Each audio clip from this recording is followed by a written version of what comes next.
राम राम जी। सभी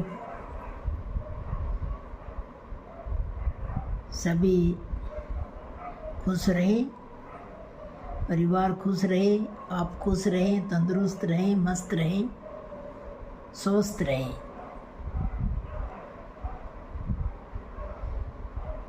और जो हमारे ज़माने की बात आपको बताना चाह रही हूँ, जब हम थे 15 साल करीब, तो हमारे भी दरवाज़ा था, हमारे सामने भी दरवाज़ा था, और पूरे गांव में 3 ही दरवाजे थे। एक हमारे बाप का दरवाज़ा था, एक हमारे सामने नाला दादा लगता था हमारा, उनका दरवाज़ा था। उनका तो 3 भैयों का दरवाज़ा था, और हमारे दादा का इकल्ला का दरवाज़ा था। एक गांव का जो सरपंच था गोपाल ताऊ लगा था हमारा, एक उनका दरवाज़ा था।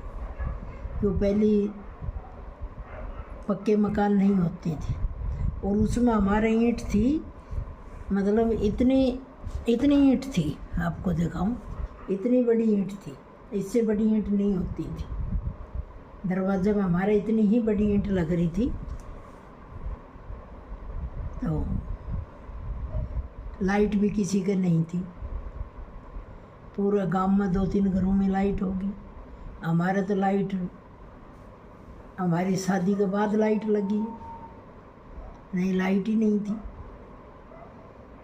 हमारे माँ बाप ने तो बिना लाइट में ही ज़िंदगी निकाल दी। और ऐसी गर्मियों में हर आदमी बिना पंखा सोता था। कूलर थे नहीं, पंखे थे नहीं, तो बिना पंखा कूलर सोया कर दे, छत पर जाके सो जाते थे। घर का अगर चौक था, चौक में बाहर खाट गाड़ लेते थे। कोई किसी बात का डर नहीं होता था कि लड़की चौक में सो रही है, नहीं। काके ताऊ भी चौक में सोते थे, हम भी चौक में सो जाते थे।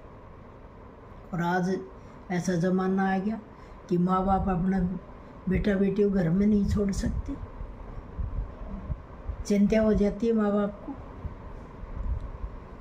और जिस गर्मियों में हम चरखा गालते थे, काटते थे,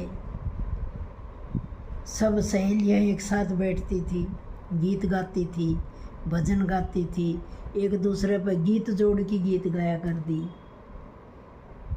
तो मोहल्ले में पता पड़ा कर दा पाने में, कहाँ आज छोरी सूत काट रही और सारी एक जगह बैठी है, तो एक जगह बैठा कर दे। आज हमारे घर से पड़ोस में जाके नहीं बैठते, क्यों?